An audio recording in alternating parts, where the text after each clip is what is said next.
I can sit here and rant and rave that and say, Muslims shouldn't drink alcohol, they shouldn't sell drugs, and they shouldn't do zina, and they shouldn't go on Tinder, and they shouldn't, na'uz billah, go out raving it and shaving it on the weekends. But the reality is, every Muslim knows that.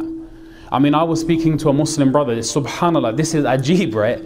I was going to a madrasa just the other day, this is Thursday, and I know one brother in my local area, he's a roadman, so he pulls over the car, he sees me, and he pulls it, he goes, Sheikh, mashallah. He goes, I was listening to a lecture of yours yesterday and come and hug me, mashallah. And he was like gripsing me up in the middle of the road. And anyway, what happened was may Allah Ta'ala guide him all, and may Allah grant goodness to us all.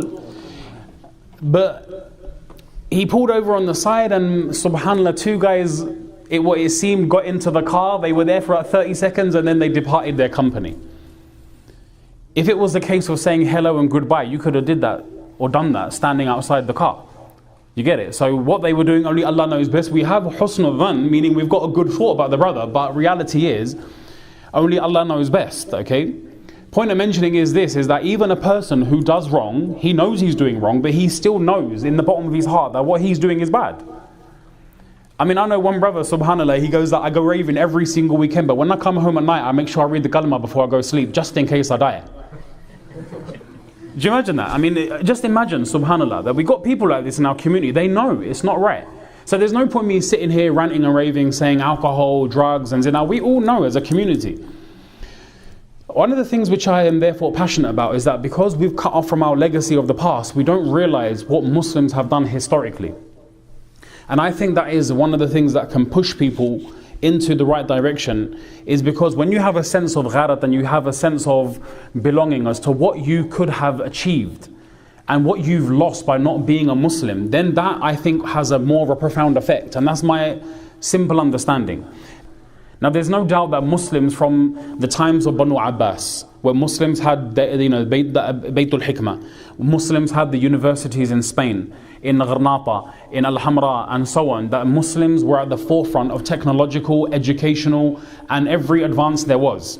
And in a time where the free flow of information wasn't existent. Why? Is because if you were learning, say for example, if a discovery was found, I don't know, somewhere like China, it remained in China. But the beauty of Islam was that if something was found in Spain and something was found in Samarkand, which is the two sites of the Islamic Empire, because people would come annually for the Hajj, they would bring with them their new inventions as well. So the gharad was to make Hajj, the Hajj for the sake of Allah, but they would bring along their inventions and they would exchange ideas. So an idea from the south of Spain would reach Samarkand within just a year.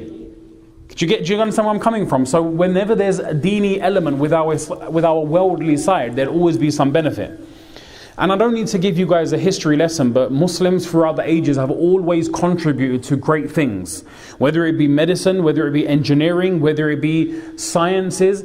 Read your history and understand. Don't cut yourself off. Read for God's sake. Pick up a book and read. Do you know what I'm saying? You have to connect and understand where Muslims have left off. What have we abandoned? Allahu Akbar.